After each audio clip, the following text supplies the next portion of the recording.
Now, let us discuss about the next type of isomers, stereoisomers called diastereomers. Diastereomers also part of optical isomers only. These are non-superimposable, non-mirror images.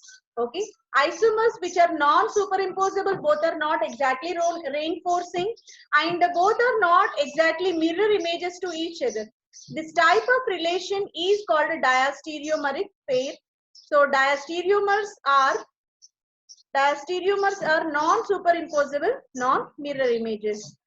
So let us go with one example. We are taking this what trihydroxybutanoldehyde. This is a compound trihydroxybutanoldehyde where two OH groups are present in the right hand side, two OH groups are present in the left hand side, and two OH groups are present in opposite direction. Here also two OH groups are present on opposite directions. So these four type of arrangements are possible for trihydroxybutanoldehyde. If these two are present on right hand side called dextro, these are present in left hand side called levorotatory. When we are taking this OH one's right side and another OH left side, this is exactly superimposed with this second fourth compound. That's why these two are also mirror images and non-superimposable. We can say isomer 1 and 2 are enantiomers. Isomer 3 and 4 also called enantiomers. This pair is a mirror images, non-superimposable mirror images. This pair is also called non-superimposable mirror images.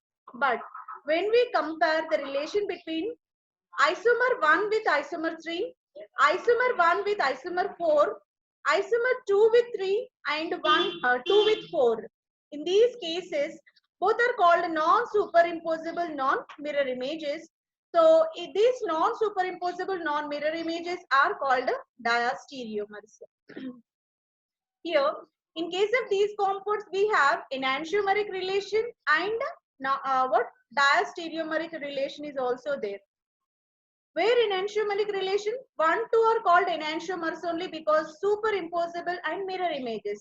But option 1 with option 3, when we compare 1 with 3, so here hydrogen is there, here OH is there, here OH is there, here OH is there. Both are non-superimposable, non-mirror image relation.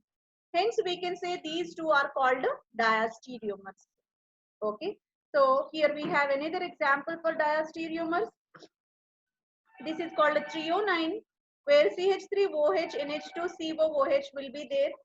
So in case of this, the threonine molecule, OH, NH2 both are in topmost region. That means here dot thick line indicates this is called wedge bond.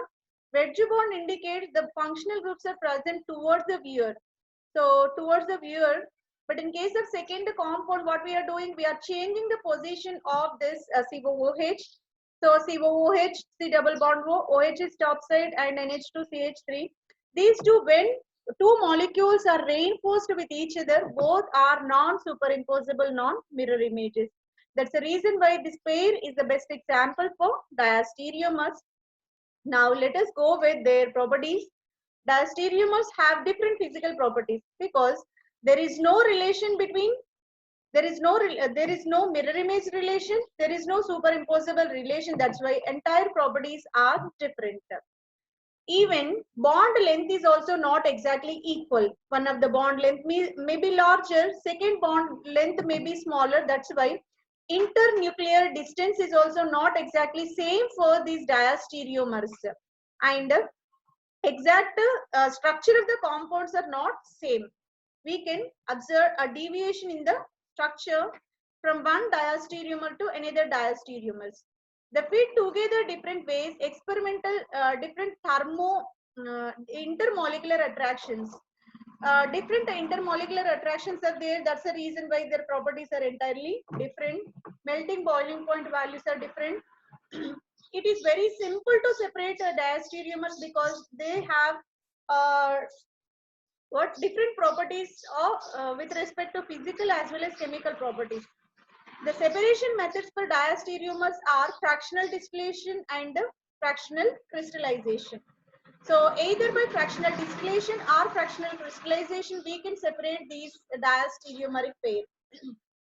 When RR configuration is there, it is its isomer will be SS configurated, means two RR configurations when inverted, that means plane polarized light rotation will be reversed. That's the reason why that is entirely converted into SS.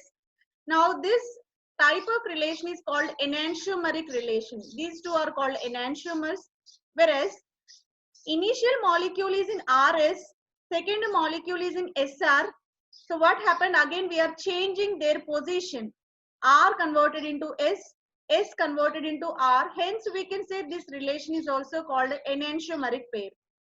But when this SS is compared with RS, there is no way relation. SS converted into RS and RR converted into SR.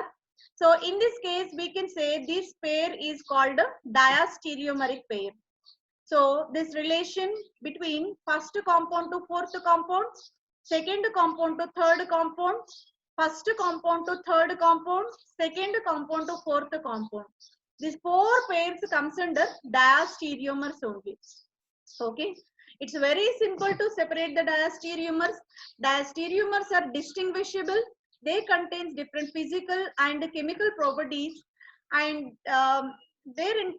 even internuclear distances are also not exactly same. We can easily separate these diastereomeric compounds.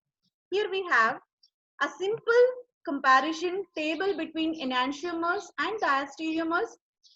Chiral compounds having non-superimposable mirror images are called enantiomers. Chiral compounds having non-superimposable non-mirror images are called diastereomers. So enantiomers are also called as enantiomers. Diastereomers are also called as diastereomers. And this process is called enantiomerism. So this process is called a diastereomerism. Enantiomers are identical, but identical physical properties will be there, like melting boiling point values and density, refractive indices, and even solubility with a suitable solvent. All these properties remains the same. That's why it's very difficult to separate. So special methods like fractional distillation or crystallization is used. Whereas diastereomers retained by different physical properties like melting, boiling point, refractive index, and solubility. It's very simple to separate these by fractional distillation and crystallization. Enantiomers have DL notations, and one or more asymmetrical chiral carbon atoms should be present. But in case asymmetric in the sense, around the carbon, if four different functional groups are present, that is called asymmetric carbon, which is also called as chiral carbon. Diastereomers may or may not have asymmetric carbon atom. Even without chiral center, diastereomeric isomerism can be existed. Enantiomers are called optically active. Diastereomers sometimes optically active, sometimes optically inactive, because a chiral molecule also designated with diastereomeric isomerism. Enantiomers, identical chemical properties are present for enantiomers, but diastereomers similar, not exactly identical, somewhat different chemical properties are present for diastereomers. Enantiomers have mirror image relationship. Diastereomers have non-mirror image relationship. The best example for enantiomeric pair is lactic acid. Best example for diastereomeric pair is tartaric acid. When more than one chiral center is there, then only we can apply diastereomeric isomerism. Even with one chiral center, we can apply this enantiomeric isomerism. These are the few comparisons and differences between enantiomers and diastereomers. Here is the example for enantiomeric diastereomeric pair. CH3, OH, NH2 group is there. But in the second compound, we have HH. Both are not matching exactly. Hence, we can say compound 1 and 2 are called diastereomeric pair. Here OH is there. Here is also OH. But here NH2 hydrogen is there. This pair is called diastereomeric pair. When we are taking this isomer 3 with 4, hydrogen, this side OH, this side NH2, this side NH2. Again, there is no mirror image relationship. Hence, we can say option number 3 and 4 also having non-mirror image, non-superimposable relation. All these comes under diastereomeric pairs only. So by this diastereomeric isomerism is completed.